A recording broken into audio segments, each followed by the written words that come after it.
rero biba bibabaje kuba pasiteri atanga amatangazo ati ku cyumweru hari inama y'abakirisitu bose bakaza ariko mudugudu na gitifu bavuga ngo dufite inama y'umurenge mukaryama nta nijoro wajyamo mujye mu muganda reka nkubwire mujye mu muganda mujye mu nama mwitabire gahunda za leta niba muri abakristo nyabo umusaza yarapfuye ngo yabwiraga mama ngo naza n'igitebo cyo kunyubikaho ngo umuyaga utantwara ariko ubu n'uwanyubikaho umutima hari abakristo bumva ko ibyo mu rusengero ari byo bibareba korari kudiyakona inama ya pasiteri iy'umushumba iy'umudugudu akumva ko ibyo nibyo bimureba ariko akibagirwa ko iryo torero asengeramo riba mu gihugu abamo bishatse reka tubasuhuze mwese abadukurikira kenshi mu biganiro bitandukanye bya Mama Charlene Official. Imana ibahe umugisha kandi Imana ibagire neza. Nge Ndikuzo Emmy tubana kenshi muri biganiro bitandukanye. Imana ibahe umugisha ko kwemera kubana natwe uyu munsi rero nabo turagarutse. Ni by'igiciro gikomeye iyo tubafite n'iby'umugisha kuko tutabafite nanone byaba ari ikibazo ariko iyo tubagize ari umugisha. Sinzi natwe niba tuzabagiraho umugisha nkuko natwe tubafiteho uyu munsi natwe tuzababera umugisha. Murakoze cyane rero ndabasuhuje niba muri mu gitondo cyiza niba ari nimugoroba umugoroba mwiza niba ari ku masaha y'amanywa igicamunsi cyiza. Mama Charlene Official dukunda kuhasangirira byinshi by'umumaro kandi by'umugisha. Nanjye rero uyu munsi ndahari kugira ngo tugire ibihe byiza by'umugisha. Reka ntumire Mama Charlene. Karibu Mama Charlene. Imana ikugire neza. Ni karibu muri studio. Akazi. Umeze neza? Amen. Amen. Uyu munsi turisanzura. Yego. Wambaye neza. Akoze cyane. Ahantu ugurira niho? Kubera Imana. Amen. Amen. Hanyuma suhuza abantu bagukurikiye muri uyu mwanya. Ndasuhuza abantu mudukurikiranye kuri Mama Charlene Official. Bifurije amahoro y'Imana be muri mwebwe. Turabakunda kandi n'Imana irabakunda. Turabashuhuje abari mu Rwanda, abari mu bihugu by'abaturanyi, abari muri Aziya, reka mbari bo mperaho. Ibihugu by'Abarabu cyane. By'Abarabu. Abese niyo baberega. Ahandi ni he? Hani ni muri Australia. Ho njya mpavuga cyane ariko abo bantu nyine bari mu bihugu by'Abarabu kandi ndasuhuza n'abasilamu n'abasilamu barankurikirana nabo tujya tubonana kandi niho nahoze kandi nta kibi nibuka kuri bo ndabahobeye nabo n'abamasera n'abapadiri ndabishimira cyane.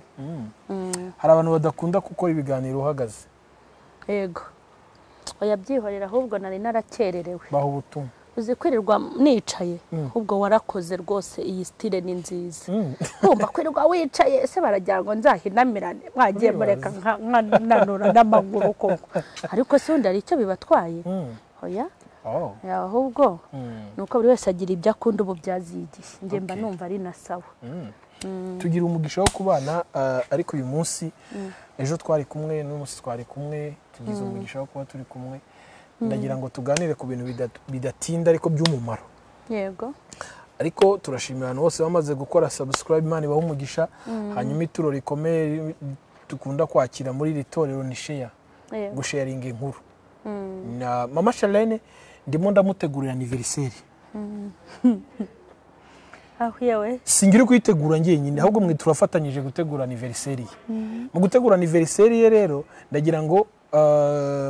mwese muze kudujoininga. Nashizeho nimero ya telefone ngenda yisiraho mwese mu joining iyo groupe abantu bashaka ko tumutegura anniversaire. Hanyuma kandi wowe n'inkunga yawe kugira ngo tuzamukorere surprise. Uwo munsi hazamanuka liste y'abantu bose bitanze n'icyo batanze kugira ngo dukore uwo munsi ugende neza. Nimero ni 0788 50 54.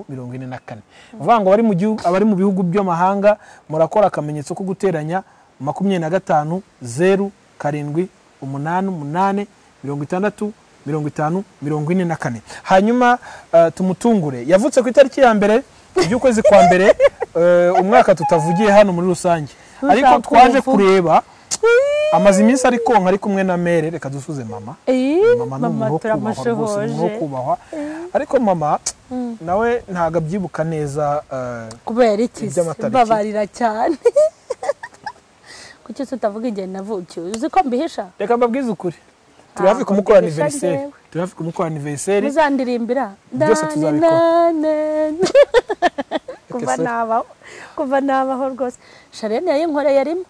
urabeshya ni ukuri Sharirene yankoreye anniversaire ndarira baricaye muri 2017 ngo baricara bombi uko ari babiri ngo baravuga ngo niki twakorera mama kishima bati ntago arakora anniversaire ka tuyimukorere Sharirene ati se ko nta mafaranga dufite tumureke mbabwira aho tuzayakura tujya tureba mu nshuti za mama za zindi z'imbere uje tumubwire ngo nadutera inkunga tuzakorere mama anniversaire uje bakabimubwira turashaka kuzatungura mama waduteye inkunga babateye inkunga bagera mu 30,000 hanyuma bahita bapanga gukora anniversaire bayikora nagiye kwigisha ntabyo nzi barangije baragenda bagura inkweto barazifunika bagura gato bandika amazina yanjye ukuntu shaburya ni intindi naho Imana nta kitazankorera hanyuma abagore n'abagabo bava mu ngo zabo ngo baje kunkorera anniversaire abagore n'abagabo niyo mperuka iyo yego byari itangazo kubera ko ninge muyobozi wa gahunda hanyuma ngiriye umugisha wo kuba nyoboye gahunda y'uyu munsi mama Sharirene nyuma y'itangazo nari ndi gutanga ry'umugisha kandi koko niba abantu bagukunda pe nta kibazo kuko ngiye mu minsi tumaranye rwose nabonye ikintu kiri ku mutima we kandi muvuga ko mumukunda reka tubire mama Sharirene uri umukristo yego ubihamya ko abaye umukristo kuva ryari okay guhera muri 2003 2004 2005 2005 2006 2007 umva nibwo nari maze gusobanuka no mu maraso no mu misokoro uzima mu mbivuze nuko nageze muri 2007 ndi umukirisitu narahere muri 2003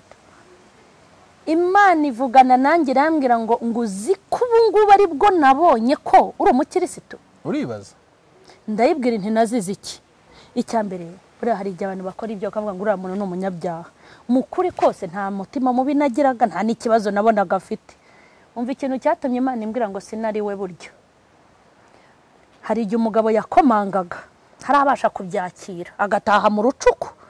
inzoga nawe urabyumva insecticide yakomanga hondi ntiburetse kandi ubwo niriwe mu materaniro y'abagore buretse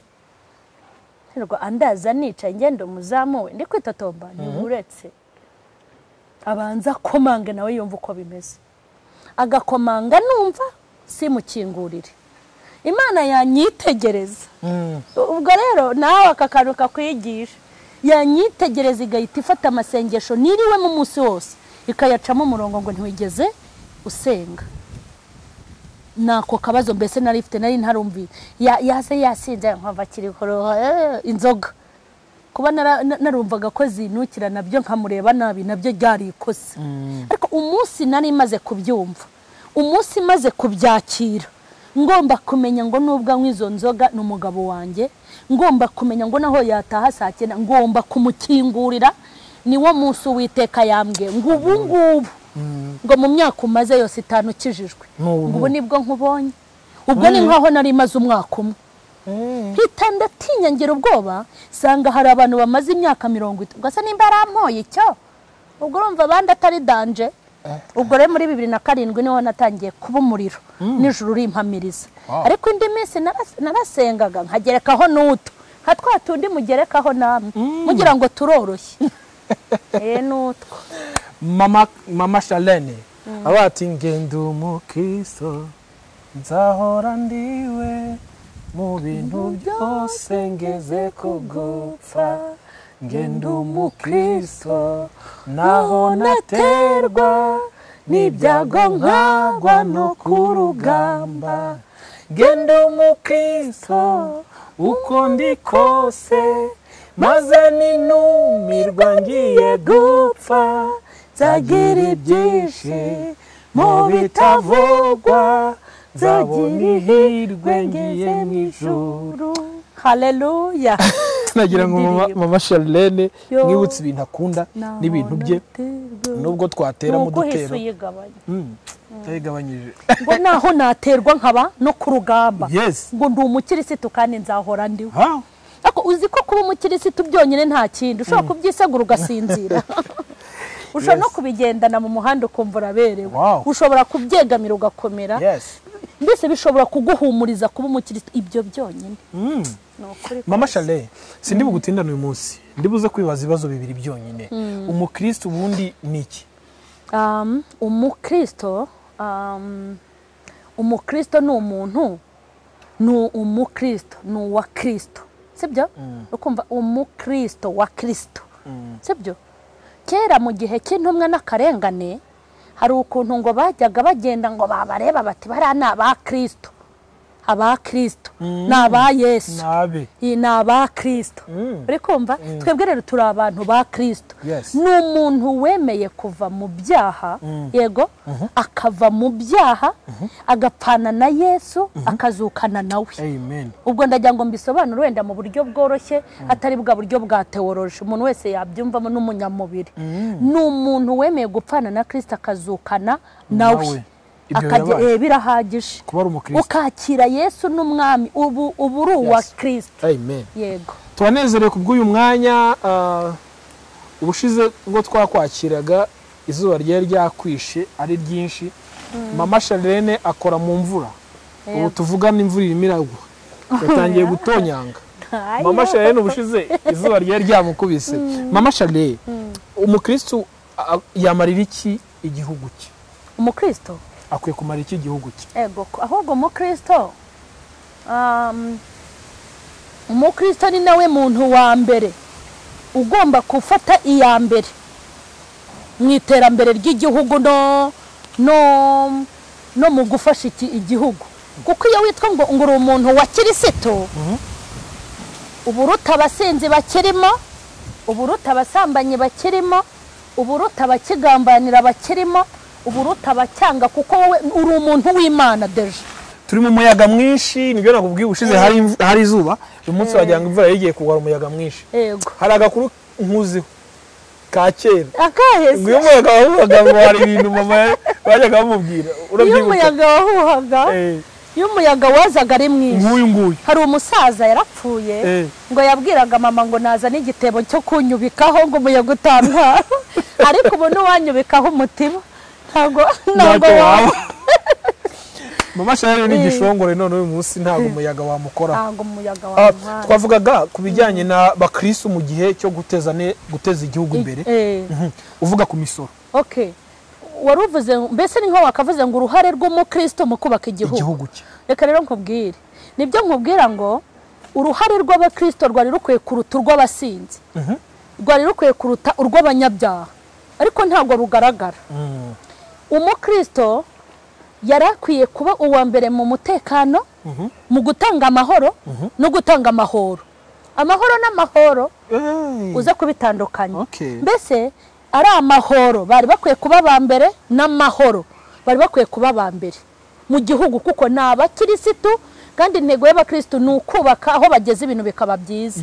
dore ikigera ikibazo gihari nge niboneye nk'ubu imisoro n'amahoro ni urugero ubwo ni amahoro ngezeho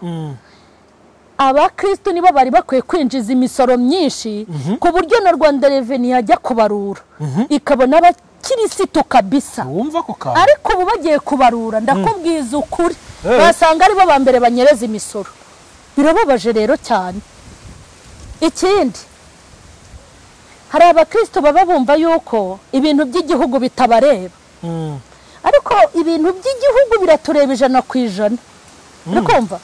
hari abakristo bumva ko ibyo mu rusengero ari byo bibareba korari kudiyakona inama ya pasiteri iyo mushumba iyo mudugudu hakumva ko ibyo nibyo bimureba ariko akibagirwa ko iryo torero abasengeramo riba mu gihugu abamo bishatse kuvuga ngo igihugu navuga ngo ni umubyeyi wo mu mubiri ariko itorero ni umubyeyi wo mu mwuka rero biba bibabaje kuba pasiteri atanga amatangazo ati ku cyumweru hari inama y'abakirisitu bose bakaza ariko mudugudu na gitifu bavuga ngo dufite inama y'umurenge mukaryama nta nijoro wajyamo mujye mu muganda reka nkubwire mujye mu muganda mujye mu nama mwitabire gahunda za leta niba muri abakristo nyabo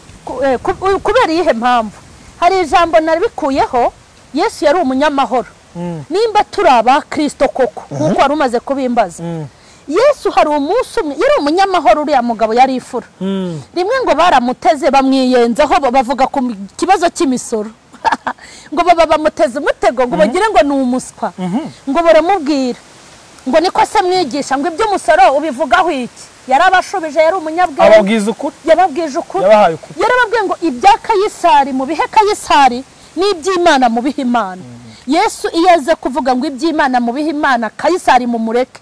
ntago nari kubwira abantu gutanga imisoro ariko Yesu yari umunyamahoro bishatse kuvuga ngo iki kora umuganda mu itorero ukore n'umuganda mu gihugu gitifu nakubura pasiteri akakubona wenyine urabukosheje yego urabukosheje mukora umuganda mutange mitiweli mwitabire gahunda zose za leta kandi ikindi nkuko bitanga mu nsengero bakavuga bati uyu munsi hari igiterane cyo kugura ibyuma none no mu mudugudu nibavuga ngo turashaka umusanzu w'ikintu runaka wikumva ngo nabazimu ntibikureye ukwiye gufata iya mbere ukwiye kugufasha mu itorero ugafasha no mu gihugu mu mudugudu wawe none rero twifitiye abarokore baba bumva ibyo bintu